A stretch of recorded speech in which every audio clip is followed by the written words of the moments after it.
Filosofía del Derecho, por Friedrich Hegel. 1.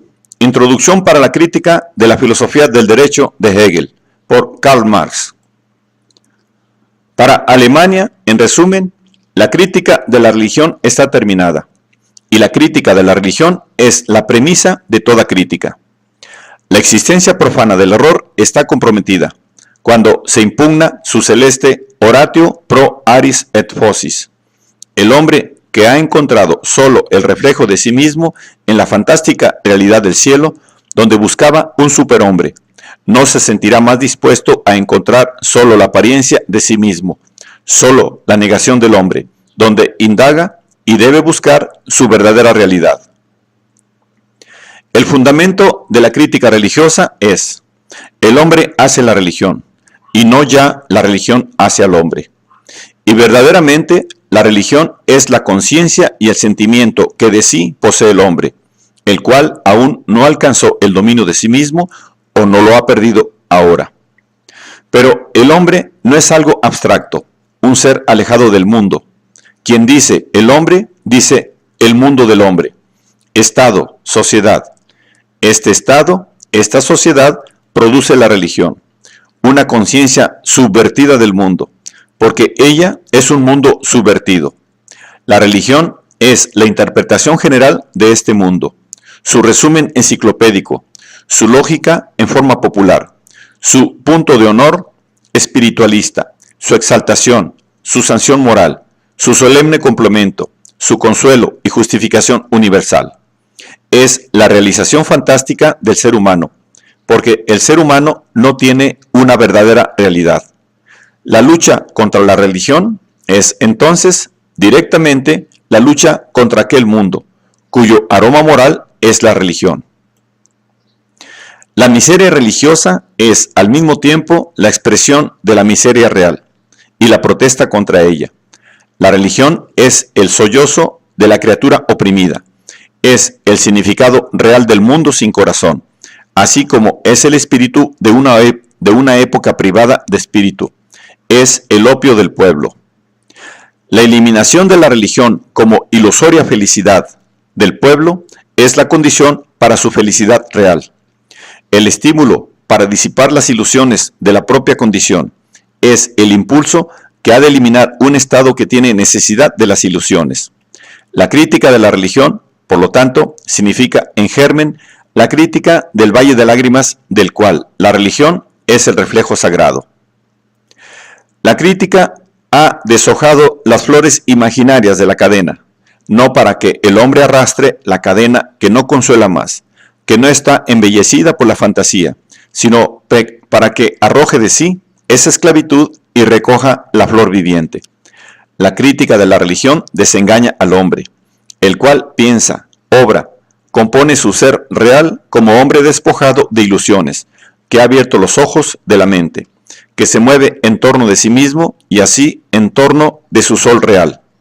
La religión es meramente el sol ilusorio que gira alrededor del hombre hasta que éste no gire en torno de sí mismo. La tarea de la historia, por lo tanto, es establecer la verdad del acá, después que haya sido disipada la verdad del allá.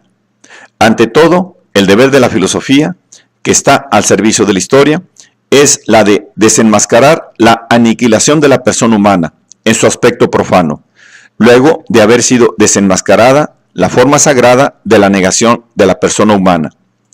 La crítica del cielo se cambia así en la crítica de la tierra, la crítica de la religión en la crítica del derecho, la crítica de la teología en la crítica de la política.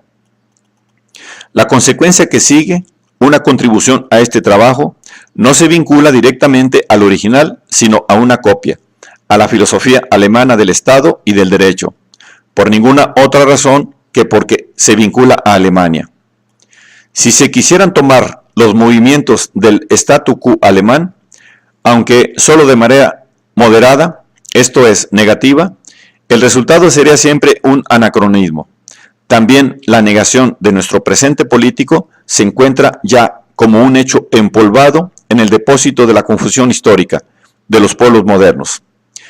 Si yo reniego de los reaccionarios empolvados, Tengo, sin embargo, siempre a los reaccionarios sin polvo.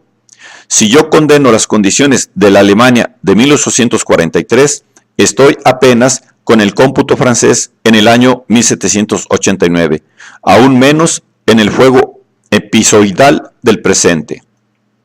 Sí, la historia alemana se lisonjea de haber realizado un movimiento que ningún pueblo ha hecho nunca ni hará jamás después de él en el horizonte de la historia. Precisamente nosotros hemos participado en las restauraciones de los pueblos modernos sin haber compartido sus revoluciones. En primer término, tenemos la restauración, porque otros pueblos osaron una revolución.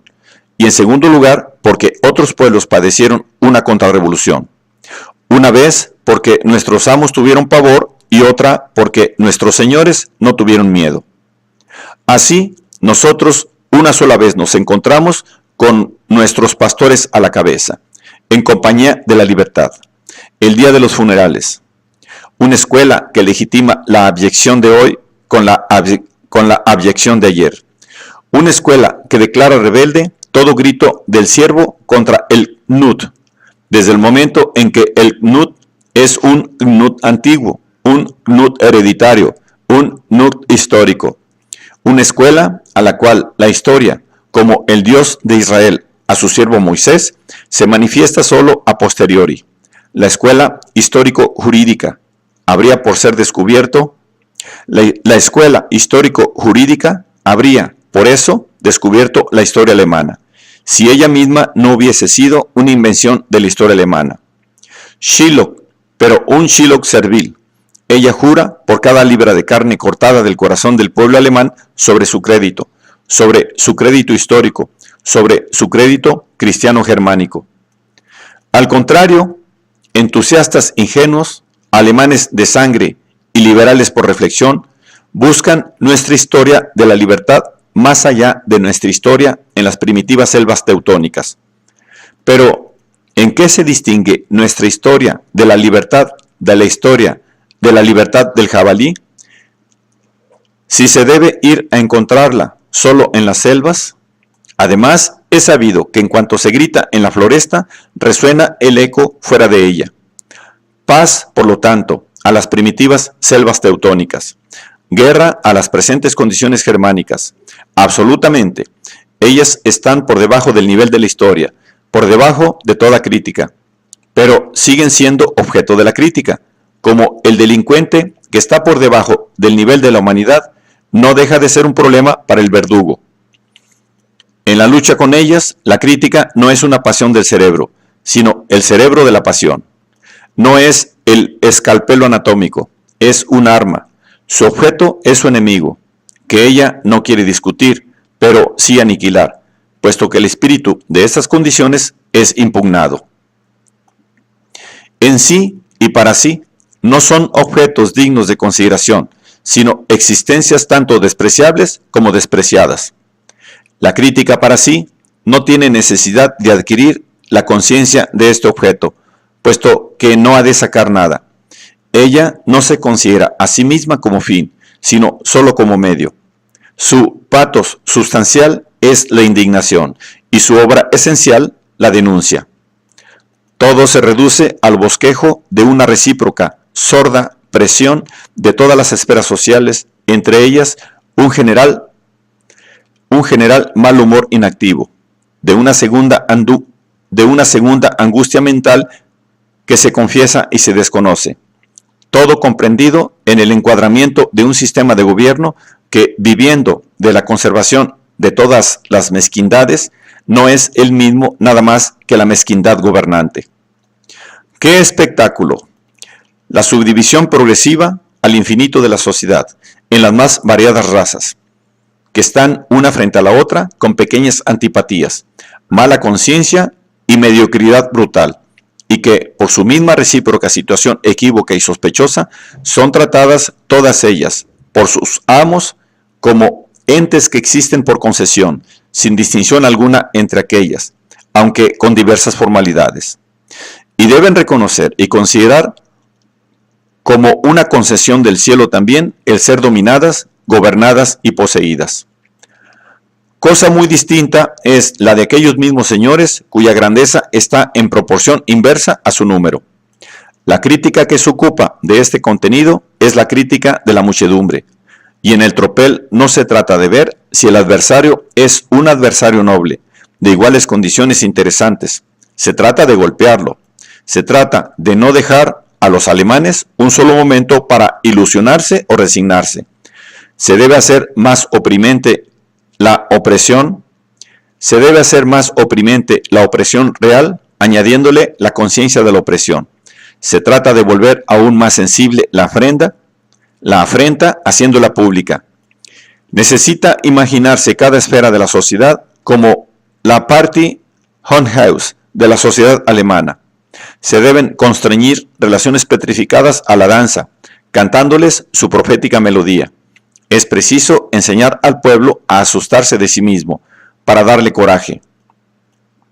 Se satisface con esto una infalible necesidad del pueblo alemán, y las necesidades de los pueblos son las supremas razones de su contentamiento. Y para los mismos pueblos modernos, la lucha contra el limitado contenido del statu quo alemán no puede estar privada de interés, puesto que el statu quo alemán es la falta encubierta del Estado moderno. La lucha contra el presente político de Alemania es la lucha contra el pasado de los pueblos modernos, y estos aún están angustiados por las reminiscencias de tal pasado. Es bastante instructivo para ellos ver l'Ancien Régime, que concluye su tragedia entre ellos, recitar su comedia como estribillo alemán. Trágica era su historia hasta cuando él era la fuerza preexistente del mundo, y la libertad, al contrario, una idea personal. En una palabra, hasta que ella creía y debía creer en su legitimidad.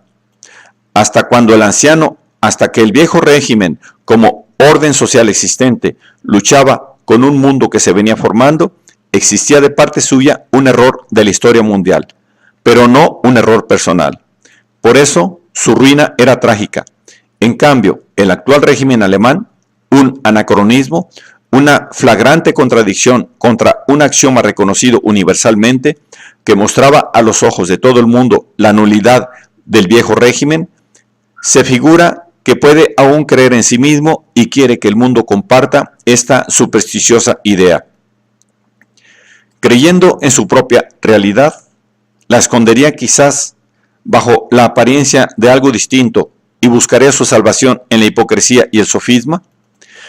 El moderno viejo régimen es ahora más bien el comediante de un orden social, cuyos verdaderos héroes están muertos. La historia es radical y atraviesa muchas fases cuando sepulta a una forma vieja. La última fase de una forma histórica mundial es su comedia. Los dioses de Grecia, que ya una vez habían sido trágicamente heridos de muerte en el Prometeo encadenado de Esquilo, debían morir otra vez cómicamente en la prosa de Luciano. ¿Por qué esta ruta de la historia? Para que el género humano se separe alegremente de su pasado. Esta alegre tarea histórica es la que nosotros reivindicamos a los poderes políticos de Alemania. En tanto, apenas la moderna realidad político-social es sometida a la crítica. Apenas, por lo tanto, la crítica toca a la altura de un verdadero problema humano. Se halla fuera del statu quo alemán. De otro modo, se colocaría en condiciones de querer alcanzar su blanco por debajo del nivel en que se encuentra. Un ejemplo: la relación industrial en general del mundo de la riqueza con el mundo político es un problema predominante en la época moderna. ¿Bajo qué forma este problema comienza a preocupar a los alemanes? Bajo la forma de impuestos protectores, de sistema prohibitivo de la economía nacional. El chauvinismo alemán de los hombres ha pasado a la materia, y así, un buen día, nuestros caballeros de algodón y nuestros héroes del hierro se vieron transformados en patriotas. Por lo tanto, se comienza a reconocer en Alemania la soberanía del monopolio en el interior, porque aquel concede la soberanía al exterior. Se tiende, por consiguiente, a principiar ahora en Alemania por donde en Francia y en Inglaterra se comienza a terminar. El antiguo estado de descomposición contra el cual estos estados se rebelan teóricamente y que ahora soportan solo como si soportaran las cadenas, es saludando en Alemania como el alba naciente de un hermoso futuro, que apenas osa pasar de la sutileza teórica a la práctica libre de recatos. Mientras el problema en Francia y en Inglaterra se plantea así: economía o dominio de la sociedad sobre la riqueza. En Alemania suena así: economía nacional o imperio de la propiedad privada sobre la nacionalidad. Luego, esto significa suprimir en Francia y en Inglaterra el monopolio, que ha sido empujado hasta sus últimas consecuencias, y en Alemania significa ir hasta las últimas consecuencias del monopolio. Allá se trata de una solución, y en cambio aquí, y por ahora, de una colisión. He aquí un ejemplo muy a propósito de la forma alemana de los problemas modernos. Un ejemplo que en nuestra historia, semejante a una recluta inhábil, hasta ahora solo tiene la tarea de repetir historias ya vividas. Si, pues, todo el conjunto del desenvolvimiento alemán no superase su desarrollo político, un alemán podría al menos participar en los problemas contemporáneos como puede participar un ruso. Pero si cada individuo no está circunscripto a los términos que mantiene estrechamente a la nación, aún menos toda la nación queda emancipada mediante la emancipación del individuo. Los escitas no adelantaron paso alguno hacia la civilización helénica, porque Grecia contase con un escita entre sus filósofos. Por fortuna, nosotros los alemanes no somos de ningún modo escitas. Como los pueblos antiguos vivieron su prehistoria en la imaginación, en la mitología, nosotros alemanes hemos vivido nuestra historia póstuma en el pensamiento, en la filosofía. Somos filósofos contemporáneos del presente sin ser contemporáneos históricos. La filosofía alemana es la prolongación ideal de la historia alemana. Si nosotros, por lo tanto, en vez de las obras incompletas de nuestra historia real, criticamos las obras póstumas de nuestra historia ideal, la filosofía, nuestra crítica permanece, entre tanto, por debajo de la cuestión de la cual el presente dice: that is the question. Lo que entre los pueblos adelantados es disidencia práctica con las condiciones del Estado moderno, es en Alemania, donde estas condiciones no existen aún, en vía directa, una disidencia crítica con el reflejo filosófico de tales condiciones. La filosofía alemana del derecho y del Estado es la única historia alemana que está a la par con el tiempo oficial moderno. El pueblo alemán debe por eso ajustar su sueño de historia a sus actuales condiciones y someter a la crítica no solo estas condiciones presentes, sino también su abstracta continuación. Su porvenir no se puede limitar ni a la inmediata negación de sus condiciones reales, ni a la inmediata realización de sus condiciones ideales, políticas y jurídicas, puesto que en sus condiciones ideales está la negación inmediata de sus condiciones reales, y ya ha vivido como para haber visto entre los pueblos vecinos la inmediata realización de sus condiciones ideales. Por eso, de derecho, la parte político-práctica en Alemania exige la negación de la filosofía.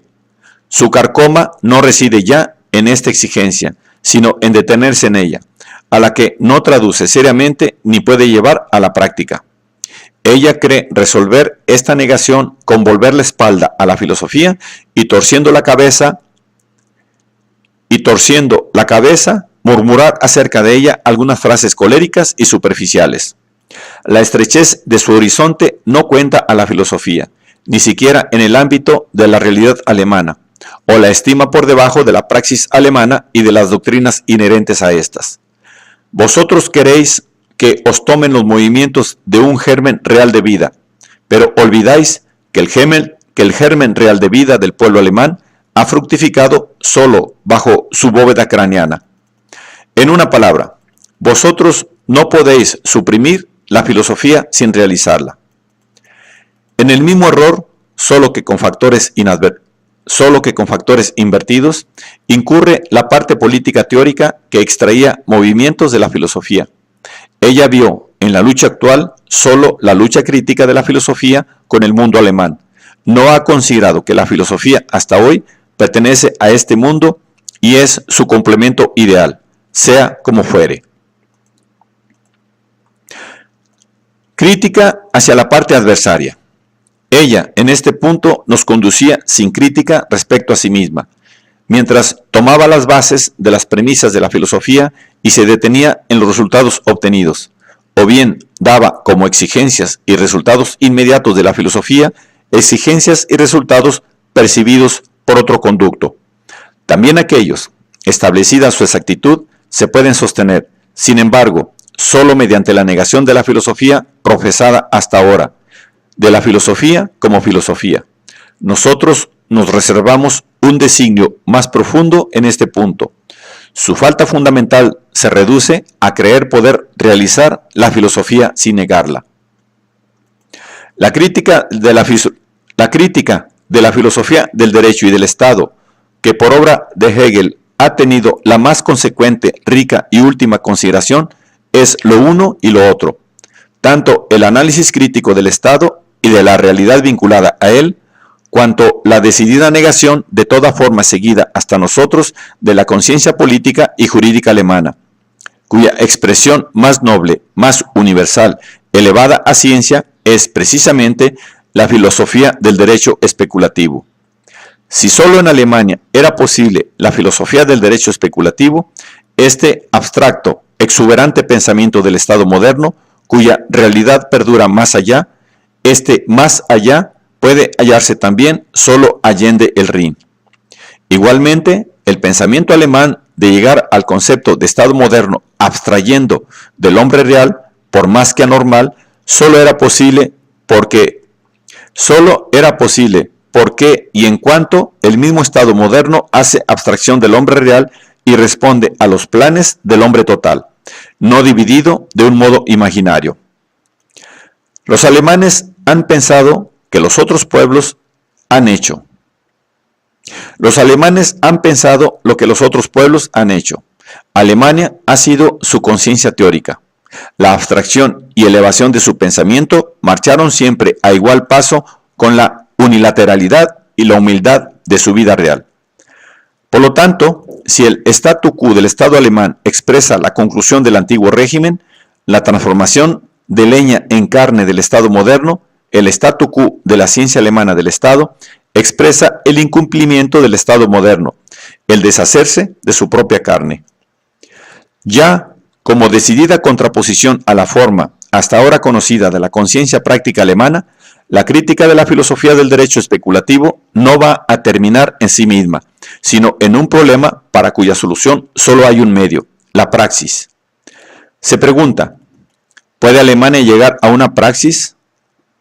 A la Ateur des Principes, esto es, a una revolución que la eleve no solo al nivel oficial de los pueblos, sino a la elevación humana que instituirá el porvenir próximo de estos pueblos? El arma de la crítica no puede soportar evidentemente la crítica de las armas. La fuerza material debe ser superada por la fuerza material, pero también la teoría llega a ser fuerza material apenas se enseñorea de las masas. La teoría es capaz de adueñarse de las masas apenas se muestra ad hominem, y se muestra ad hominem apenas se convierte en radical. Ser radical significa atacar las cuestiones en la raíz. La prueba evidente del radicalismo de la teoría alemana, y por lo tanto de su energía práctica, es hacer que tome como punto de partida la cortante, positiva, eliminación de la religión. La crítica de la religión culmina en la doctrina de que el hombre sea lo más alto para el hombre. En consecuencia, en el imperativo categórico de subvenir a todas las relaciones en las cuales el hombre es un ser envilecido, humillado, abandonado, despreciado. Relaciones que no se pueden delinear mejor con la exclamación de un francés a propósito de un proyecto de impuestos sobre los perros. Pobres perros, os quieren tratar como hombres. También, desde el punto de vista histórico, la emancipación teórica tiene una importancia específica práctica para Alemania. El pasado revolucionario de Alemania es justamente teórico, es la reforma. Como entonces el monje, ahora el filósofo, en cuyo cerebro se inicia la revolución. Lutero ha vencido la servidumbre fundada en la devoción, porque ha colocado en su puesto a la servidumbre fundada sobre la convicción. Ha infringido la fe en la autoridad, porque ha restaurado la autoridad de la fe. Ha transformado los clérigos en laicos, porque ha convertido los laicos en clérigos. Ha liberado al hombre de la religiosidad externa, porque ha recluido la religiosidad en la intimidad del hombre. Ha emancipado al cuerpo de las cadenas, porque ha encadenado al sentimiento. Pero si al protestantismo no le importaba verdaderamente desligar, le interesaba poner en su justo punto al problema. No era más necesaria la lucha del laico con el clérigo fuera de él.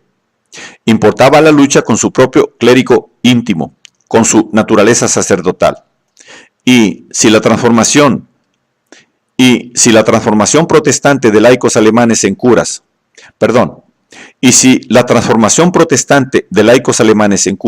emancipó a los papas laicos, a los príncipes junto a su cortejo, a los privilegiados y a los filisteos, la transformación filosófica de sectarios alemanes en hombres emancipará al pueblo. Pero como la emancipación no prendió entre los príncipes, así no pudo durar la secularización de bienes cumplida con la expoliación de las iglesias, que la hipócrita Prusia había puesto en obra antes que todos los otros estados. Entonces, la guerra de campesinos, el acontecimiento más radical de la historia alemana, fue a romperse contra la teología. Hoy, el acontecimiento más servil de la historia alemana, en el cual la misma teología ha naufragado, nuestro statu quo irá a destrozarse contra la filosofía. El día antes de la Reforma, la Alemania oficial era la sierva más completa de Roma. El día antes de su revolución es la sierva más absoluta de algo bastante inferior a Roma, de Prusia y de Austria, de Krauthunker y de filisteos. En tanto, parece que una dificultad capital se opone a una radical revolución alemana. Las revoluciones tienen necesidad especialmente de un elemento receptivo, de una base material. La teoría en un pueblo alcanza a realizarse en tanto cuando se trata de la realización de sus necesidades. Ahora, a la enorme disidencia entre las preguntas del pensamiento alemán y las respuestas de la realidad alemana, corresponde una igual disidencia de la sociedad burguesa con el Estado y consigo mismo. ¿Las necesidades teóricas constituyen inmediatas exigencias prácticas? No basta que el pensamiento impulse hacia la realización. No basta que el pensamiento impulse hacia la realización. La misma realidad debe acercarse al pensamiento. Pero Alemania no ha llegado ascendiendo por los grados medios de la emancipación política, lo mismo que los pueblos modernos. Aún los grados que teóricamente ha superado, prácticamente no los ha alcanzado todavía. ¿Cómo podría con un salto mortal no solo dejar atrás tales obstáculos propios, sino al mismo tiempo aquellos de los pueblos modernos, los límites que en realidad debe aún disputar y sentir como liberación de sus reales barreras? Una revolución radical solo puede ser la revolución de necesidades radicales de las cuales parecen fallar igualmente las premisas y las sedes propicias a su resurgimiento. Pero si Alemania ha seguido la evolución de los pueblos modernos solo con la abstracta actividad del pensamiento, sin tomar una parte material en los esfuerzos reales de esta evolución, por otro lado, comparte los dolores de esa evolución sin participar en sus placeres, sin sus placeres y sin su parcial satisfacción. A la actividad abstracta, por un lado, responde el sufrimiento abstracto por otro. Por eso, Alemania se hallará un buen día al nivel de la decadencia europea, antes de haberse encontrado al nivel de la emancipación europea. Se podrá parangonar a un prosélito del fetichismo que perece de la enfermedad del cristianismo. Si primeramente se examinan los gobiernos alemanes, se encuentra que aquellos son empujados por las condiciones de la época, por las condiciones de la propia Alemania, desde el punto de vista de la cultura alemana y finalmente de un propio y feliz impulso a combinar los defectos del moderno mundo político, del cual no poseemos las ventajas, con los bárbaros defectos del régimen antiguo, del cual gozamos en gran medida, de modo que Alemania, si no siempre debe participar en lo que hay de cordura en los estados que superan su statu quo, debe siempre participar en lo que en ellos hay de irracional. Hay, por ejemplo, un país en el mundo que igualmente que la susodicha Alemania constitucional comparta así ingenuamente todas las ilusiones del Estado constitucional sin compartir la realidad? ¿O no era necesariamente una idea del gobierno alemán el unir los desastres de las leyes francesas de septiembre, las cuales presuponen la libertad de prensa? Como en el panteón romano se encontraban los dioses de todas las naciones, así en el Sacro Imperio Romano Alemán se hallan los pecados de todas las formas políticas. Que ese eclecticismo alcanzara una altura hasta ahora no supuesta, lo garantiza especialmente la glotonería político-estética de un rey alemán, el cual piensa representar todas las partes de la realidad feudal como de la burocrática, de la absoluta como de la constitucional, de la autocrítica como de la democrática, sino por medio de la persona del pueblo, en la propia persona, sino por el pueblo por sí mismo. Alemania, como desprovista de un presente político constituido por un mundo para sí, no podrá subvertir las particulares barreras alemanas sin subvertir todas las barreras universales del presente político. Ni la revolución radical es un sueño utopista para Alemania, ni tampoco la universal emancipación humana, sino más bien la revolución parcial, la revolución solo política que deja estrechamente en pie los pilares de la causa. ¿Sobre qué se apoya una revolución parcial? ¿Solamente política? Sobre esto, que una parte de la sociedad burguesa se emancipa y alcanza un dominio universal. También en que una determinada clase emprende desde su especial situación la universal emancipación de la sociedad. Esta clase emancipa toda la sociedad, pero solo con la presuposición de que la sociedad total se encuentre en la situación de aquella clase que por lo tanto posea, por ejemplo, dinero e instrucción o pueda adquirirlo queriendo. Ninguna clase de la sociedad burguesa puede representar esta parte sin suscitar un momento de entusiasmo en sí y en la masa. Un momento en el cual fraterniza y se funde con la sociedad en general, se confunde con ella y es aceptada y reconocida como su común representante. Un momento en el cual sus aspiraciones y sus derechos son las aspiraciones y los derechos de la sociedad misma, y en que ella es realmente el cerebro y el corazón de la sociedad. Solo en nombre de los derechos universales de la sociedad puede una clase determinada arrogarse el dominio universal. La energía revolucionaria y la conciencia moral del propio valor no bastan solamente para tomar por asalto esta posición emancipadora, y por lo tanto para el agotamiento político de todas las esferas de la sociedad en el interés de la propia esfera.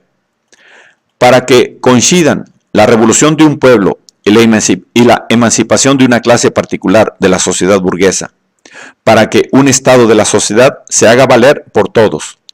Todas las fallas de la sociedad deben encontrarse, a su vez, concentradas en otra clase. Un determinado estado debe ser el estado contra el cual es dirigido el ataque de todos, el que incorpora la traba impuesta a todos. Una particular esfera social debe aparecer como el delito conocido de toda la sociedad, así que la emancipación de esta esfera aparezca como la emancipación universal cumplida por obra propia. Para que una clase determinada sea la clase libertadora por excelencia, otra clase debe, por lo tanto, ser la clase evidentemente opresora. El valor general negativo de la nobleza y del clero franceses determinaba el general valor positivo de la burguesía, que era una realidad y se contraponía a aquellos. Pero en Alemania falta a cada clase particular no solo el espíritu de consecuencia, la severidad, el coraje, la irreflexión que podría imprimirle el carácter de representante negativo de la sociedad. Falta igualmente a cada estado social aquella amplitud de alma que la identifique, siquiera sea momentáneamente con el alma del pueblo. Falta la genialidad que hace de la fuerza material un poder político. Falta el empuje revolucionario que arroja a la cara del adversario la insolente expresión: yo no soy nada y debería ser todo. El fundamento principal de la moral y de la honorabilidad alemana, no solo de los individuos, sino también de las clases, está formado por aquel modesto egoísmo que hace valer su mediocridad y deja que los demás la hagan valer enfrente de sí. Por eso, la relación de las varias esferas de la sociedad alemana no es dramática, sino épica. Cada una de ellas comienza a adquirir la conciencia de sí misma y a tomar un pueblo al lado de las otras con exigencias especiales, no ya desde el momento en que es oprimida, sino apenas las condiciones sociales de la época constituyen, sin su cooperación, un substratum social, sobre el que la clase contigua pueda ejercitar su opresión. Más bien, la conciencia moral del amor propio de la clase media alemana se apoya sobre la conciencia de ser la representante general de la mediocridad filistea de todas las otras clases. Por eso, no son solo los reyes alemanes los que logran su trono mal a propos. Es cada esfera de la sociedad burguesa la que sufre su derrota antes de haber festejado su victoria, antes de haber ampliado el ámbito de sus límites, antes de haber superado las barreras opuestas a ella, de haber hecho valer su sordidez, antes de haber demostrado cuánto tiene de generosa. De modo que la ocasión de una gran obra ha pasado siempre, antes de haberse presentado, y cada clase se encuentra envuelta en una lucha contra la que está debajo. Por eso, el príncipe se halla en lucha con el poder real, el burócrata con la nobleza, el burgués con todos estos, mientras el proletario ya comienza a encontrarse en lucha con el burgués.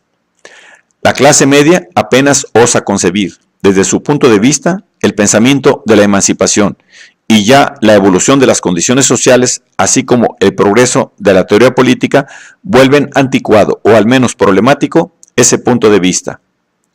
En Francia basta que uno sea algo para que quiera ser todo. En Alemania es necesario que uno no sea nada para no renunciar a ser todo. En Francia, la emancipación parcial es la base de la universal. En Alemania, la emancipación universal es conditio sine qua non de toda emancipación parcial. En Francia es la realidad.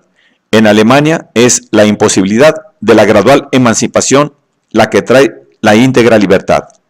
En Francia, cada clase del pueblo es idealista política y no se siente como una clase particular, sino como representante de necesidades sociales sobre todo. La parte del emancipador pasa, por lo tanto, ordenadamente, con un movimiento dramático por las diversas clases del pueblo francés, hasta que llega a la clase que realiza la libertad social, no ya bajo la presuposición de ciertas condiciones intrínsecas al hombre, y sin embargo creadas por la sociedad humana, sino más bien en cuanto que organiza todas las condiciones de la existencia humana bajo la presuposición de la libertad social. Por el contrario, en Alemania, donde la vida práctica está privada de espiritualidad, como la vida espiritual está privada de sentido práctico, ninguna clase de la sociedad burguesa siente la necesidad de una emancipación universal y la capacidad de realizarla, hasta que no es constreñida por su condición inmediata, por la necesidad material, por sus propias cadenas. ¿Dónde está, pues, la posibilidad positiva de la emancipación alemana?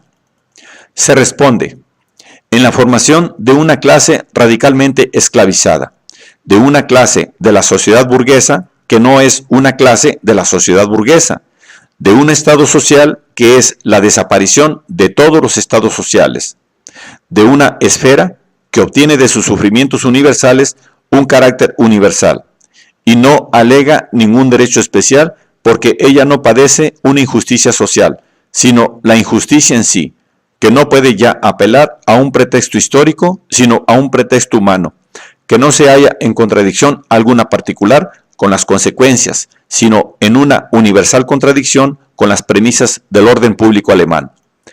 De una esfera, finalmente, que no se puede emancipar sin emanciparse de todas las demás esferas de la sociedad y sin emanciparlas a su vez. Significa, en una palabra, que el total aniquilamiento del hombre solo puede rehacerse con la completa rehabilitación del hombre. Ese estado especial en el cual la sociedad va a disolverse es el proletariado. El proletariado comienza a formarse en Alemania ahora con el invasor proceso industrial, porque el proletariado no está constituido por la pobreza surgida naturalmente, sino por la producida artificialmente, no por la aglomeración mecánica de hombres comprimida por el peso de la sociedad, sino por la que surge de su disolución aguda, especialmente de la disolución de la clase media. Aunque, como de por sí se entiende, también la pobreza natural y la servidumbre cristiano-alemana entran gradualmente en sus filas. Cuando el proletariado anuncia la disolución de todo el orden hasta ahora existente, expresa solo el secreto de su ser, puesto que este es la disolución práctica de aquel orden de cosas. Cuando el proletariado quiere la negación de la propiedad privada, solo eleva como principio de la sociedad lo que ya la sociedad ha elevado como un principio, lo que en él, sin su cooperación, está ya personificado como resultado negativo de la sociedad. El proletariado se encuentra en ese caso, en relación al mundo que se va formando, en la misma posición jurídica, en la cual se halla el rey alemán respecto al mundo que se ha formado, cuando llama su pueblo al pueblo, como llama su caballo al caballo. El rey, al declarar al pueblo su propiedad privada, solo expresa que el propietario privado es el rey. Así como la filosofía encuentra en el proletariado su arma material, así el proletariado halla en la filosofía su arma espiritual. Y apenas la luz del pensamiento haya penetrado a fondo en este puro terreno popular, se cumplirá la transformación del alemán en hombre. Resumamos el resultado. La sola emancipación práctica posible de Alemania es la emancipación del punto de vista de la teoría, que presenta al hombre como la suprema forma de ser del hombre. En Alemania, la emancipación del medioevo es posible, solo como emancipación de la parcial victoria obtenida sobre el medioevo. En Alemania no se puede romper ninguna especie de servidumbre. El fondo de Alemania no puede hacer una revolución sin cumplirla. El fondo de Alemania no puede hacer una revolución sin cumplirla por la base. La emancipación del alemán es la emancipación del hombre. El cerebro de esta emancipación es la filosofía y su corazón es el proletariado. El proletariado no puede ser eliminado sin la realización de la filosofía. Cuando todas las condiciones internas se realicen, el día de la resurrección alemana será anunciado por el canto resonante del gallo francés. Carlos Marx.